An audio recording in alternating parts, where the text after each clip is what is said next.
Now let me show you from my own experience what I know about this law.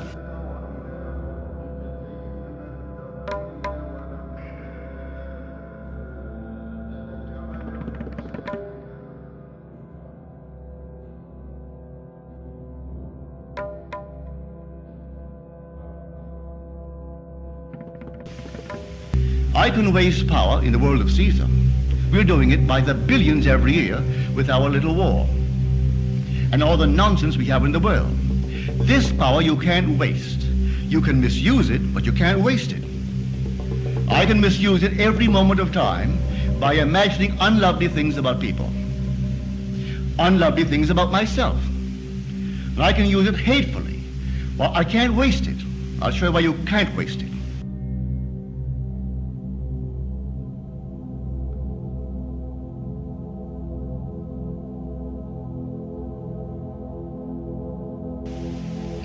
One night, many, many years ago, I suddenly became aware of two beings. I am the one perceiving them. So there are three, but I am the perceiver.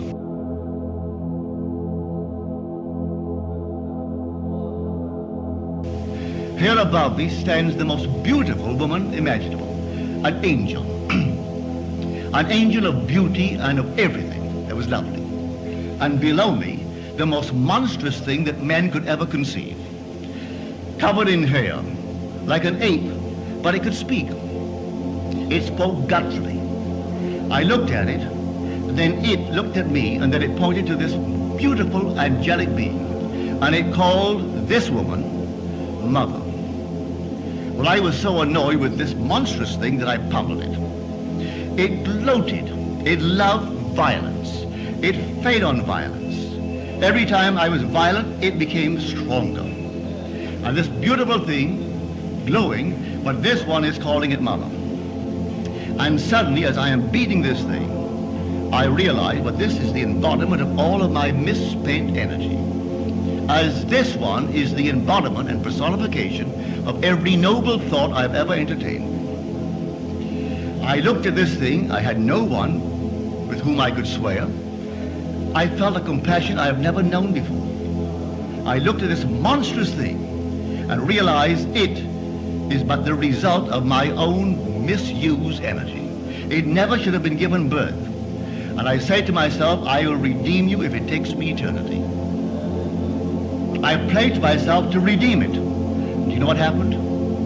At that very moment before my eyes, the whole thing with it, that monstrous thing, the embodiment of power, horrible looking thing, it all got smaller and smaller and smaller and left no trace of ever having been present.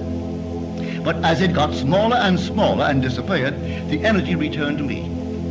I felt infinite power.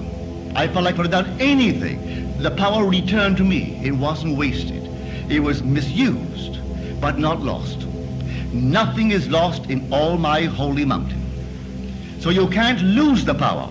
You can misuse the power, but you can't lose it. But you'll confront it one day in a monstrous thing like that. And you'll do exactly what I did. You won't wait to redeem him. At the very moment that you pledge yourself and you mean it, I'll redeem you if it takes me eternity. At that moment, that monstrous thing with us gets smaller and smaller, and this one glows. It becomes radiant like a star. She is the embodiment and the permanent personification, getting ever greater, of your own noble, wonderful thoughts. Every lovely act of yours feeds her. Every ignoble act of yours feeds him. And they walk with you. This one whispers the lovely things, encouraging you to be noble. And this one whispers the violent things. If you are at the crossroads as to what you should do, this one wants to be fed. He can only feed on violence. And this one can only feed on the noble, lovely thoughts of man. And man creates them. You see your own creation, and it's all the same power of your own wonderful human imagination. From then on, you know where you are. You are a creative power. And you go out to change everything in your world to make it conform to something lovelier. And you don't do it on the outside, you do it on the inside. You do it all in your imagination. Imagination is God, and there is no other God. His name is I am, forever and forever and forever. That's God.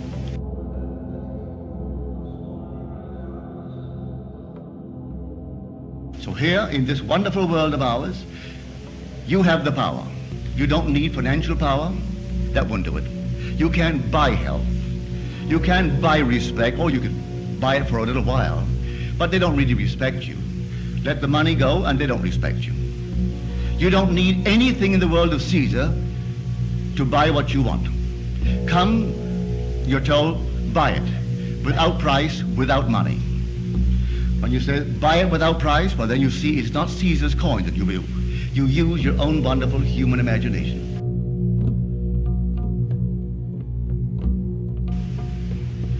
So I ask everyone here to try it. Don't just listen to it and not try it.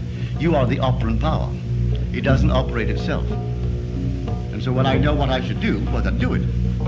Go to sleep tonight, all right. How am I sleeping? In what state of consciousness am I sleeping? As someone that is unwanted? Well then, I'll rise tomorrow to find myself unwanted. Ignore the facts of life and assume that you are wanted. Ignore the facts of life and assume that you are affluent. And see how things work in your world. It all come your way. You are creating out of a power that is infinite. And you don't need any contacts in the world. You don't need to know the right people or anything else in the world. All you need to know is Christ, and Christ is your own wonderful human imagination.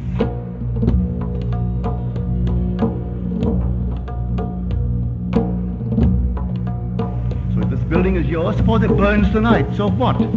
You know what you did to build it, build another one. Tomorrow you may have the whole thing burned flat. And so don't be concerned about what you've accumulated as things in the world. Find God and worship only God. And God is not on the outside. You'll never see him on the outside. You see him within, because can you see I am? You can see I am a man and see the man reflected. You can say I'm a poor man and see the man reflected in the eyes of those who know he's poor. And you can see every concept you hold of self, but the conceiving being you don't see. That's God. My concept of myself could be this, that, or the other. The concepts will be reflected in society. And men will tell me who I'm conceiving myself to be, but no man knows who I really am. I, the conceiver, they don't know. But they know what I've conceived myself to be. My bank balance will tell the banker what I've conceived myself to be in the financial world. And all these concepts, men will see concepts, but they can't see me, the conceiver. Well, don't forget the conceiver, that's God. And that being is your own wonderful I amness, that's God. And there never was another.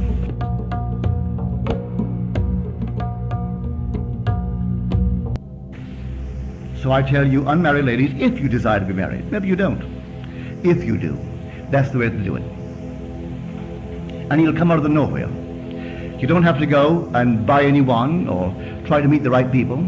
Usually when you try to meet the right one, he's always the wrong one. So don't go searching. Those who go searching for love only make manifest their own lovelessness. And the loveless never find love. Only the loving find love, and they never have to seek for it. So you fall in love, you don't have to seek for it. You draw them. They come to you. So here, this is the power of which I speak.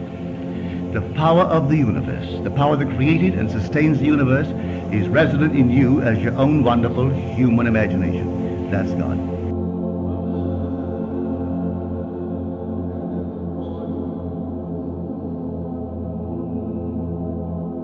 One night, sitting in the silence, rather it was an afternoon, I was thinking of nothing in particular, and suddenly before my eyes came this quartz, an enormous quartz. As I looked at it, it fragmented itself, broke into numberless little pieces, and then it reassembled itself. As it reassembled itself, it was not into a quartz, but into a man, seated in the lotus posture. I'm looking at this man, all seated now, perfect man.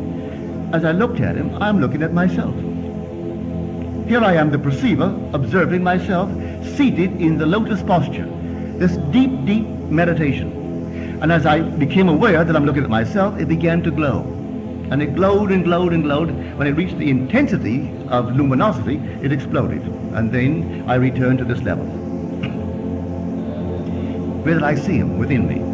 That being is meditating this. This is but a projection of itself in the world. And when he wakes within me, completely wakes, I am he. God actually became me, that I may become God. And he's put me through all the paces, allowing me to make all the mistakes, to make a monster like the things that I talked about earlier. I made that, and I made a lovely one. And he allows it in his meditation. He is the dreamer in me.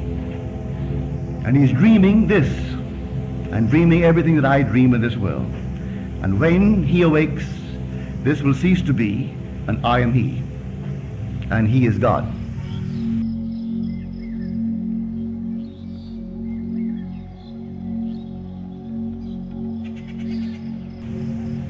So I tell you, go out and try it. Begin tonight. I make you this promise: if you try it faithfully, you will not fail.